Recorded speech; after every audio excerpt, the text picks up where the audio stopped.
Hi, this is an extract from Snowflake by Heide Goody Iain Grant.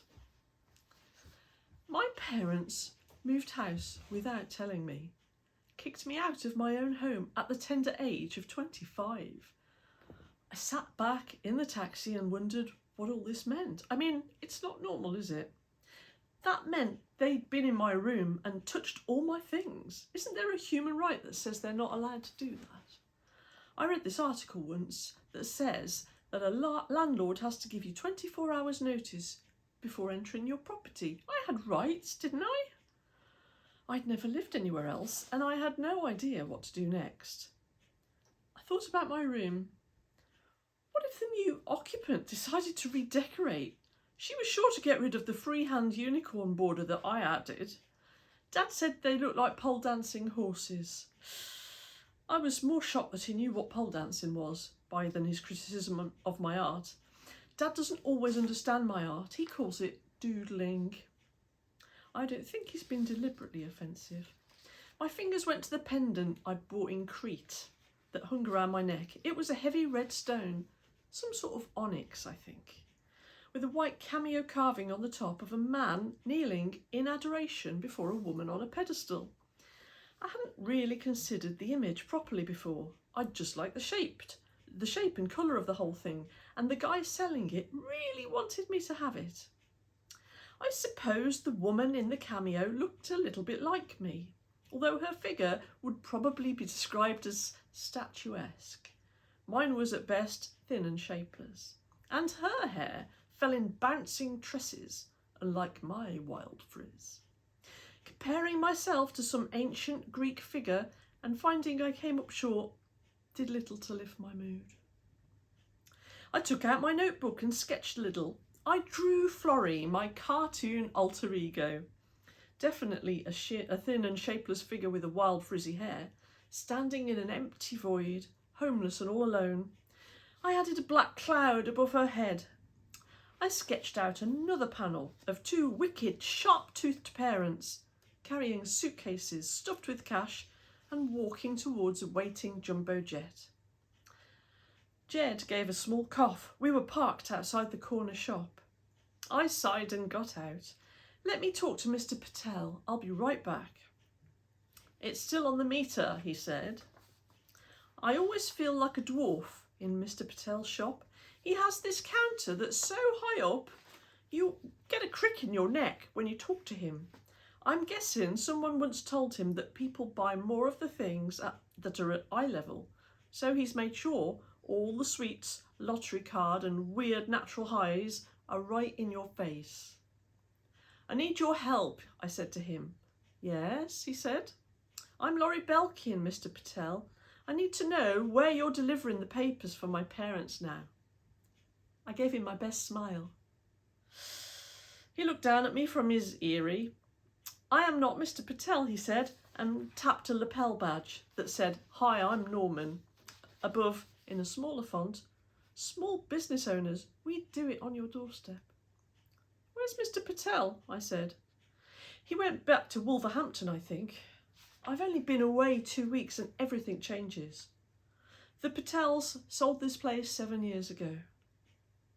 Oh, can I help it if I don't notice things that happen way over my head? Right, I said. Well, where are my parents? It is not a simple matter for me to share information about my customers, he said. Data Protection Act. Even if the law of the land permitted it, which it does not, I would hesitate because I have seen so many problems arise from idle tittle-tattle. No, it's not idle tittle-tattle. They're my parents. It matters not, Miss Belkin. Tittle-tattle ruins lives. Take, for example, a customer of mine who enjoyed model building.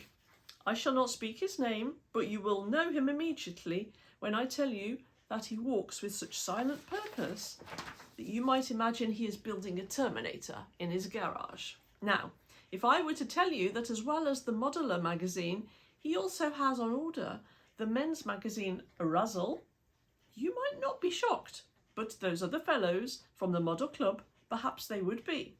Friendships ruined, reputations in tatters.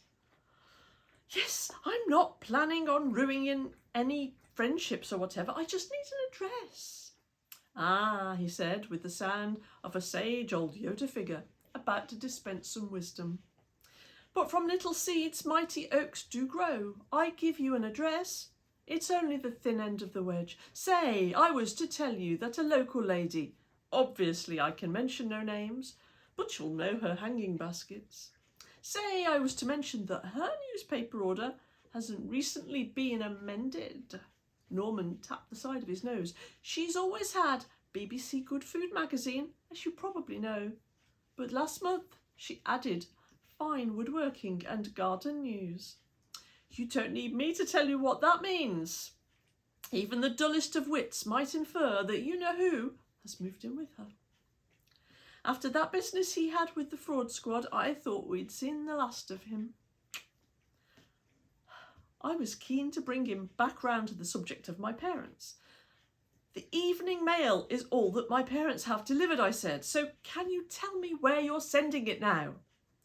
Client confidentiality is the cornerstone of my profession. I am like a priest, a guardian of secrets and personal privacy. I was deflated. You can't help me then. My lips are sealed. But there's been a mix-up and I need to find them urgently. My sympathies. Norman shook his head in sorrow. You could always put a card in the window. Though my confidence is a sacred bond, others might be willing to help you.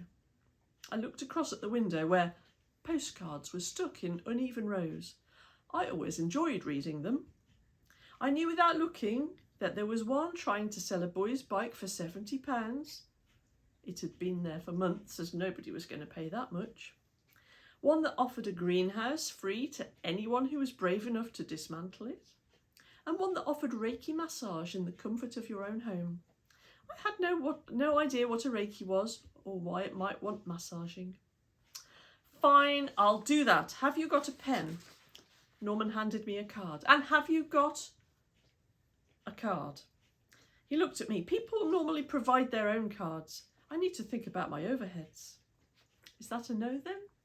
He sighed wearily. Perhaps you can reuse one of the old ones, he said, handing me a pile from the side of the window.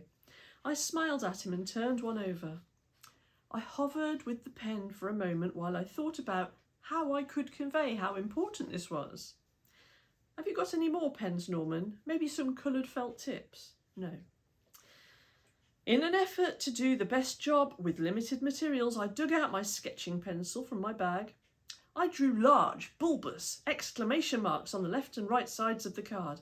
I went over the lines and shaded them carefully so they really stood out. In between these two sentinels, I wrote my plea. Wanted, urgently, information leading to the discovery of local missing persons, formerly of Grosvenor Road. Call for details. Small reward possible. I added my phone number and handed the card to Norman. It's £1 for the week, he said.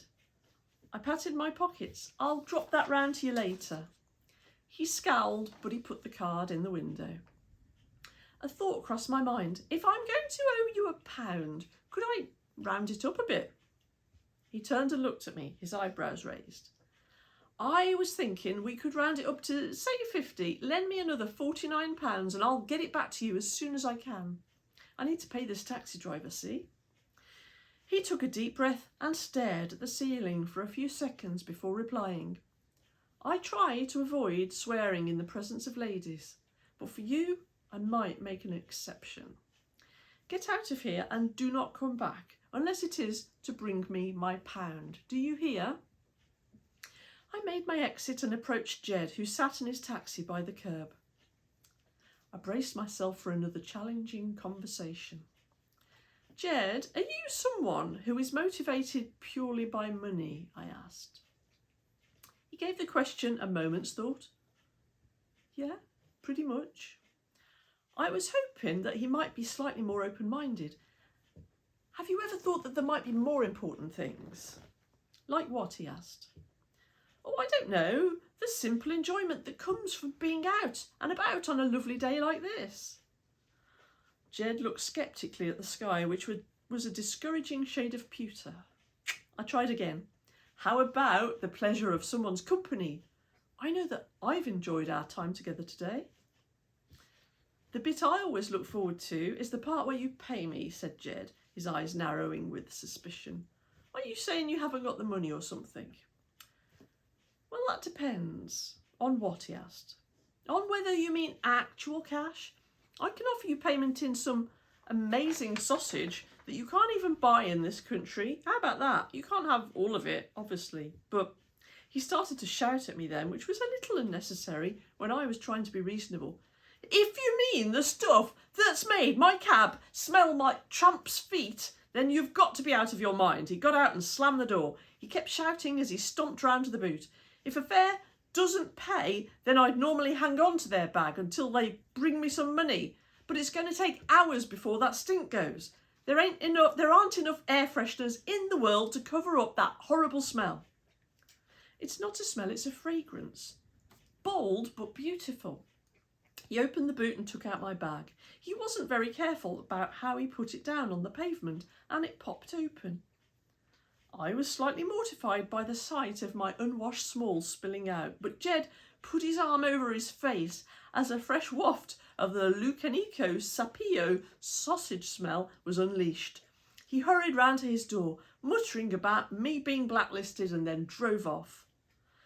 He stopped 20 yards down the road. My heart rose. He'd changed his mind. He couldn't leave a fare in distress. It was probably against his cabbie's oath or something. He got out, opened the back door, took out the wickerwork Guido the goat and hurled it at me before getting back in and squealing away. I'll say one thing. I didn't know goats were that aerodynamic or that cabbies had such good aim.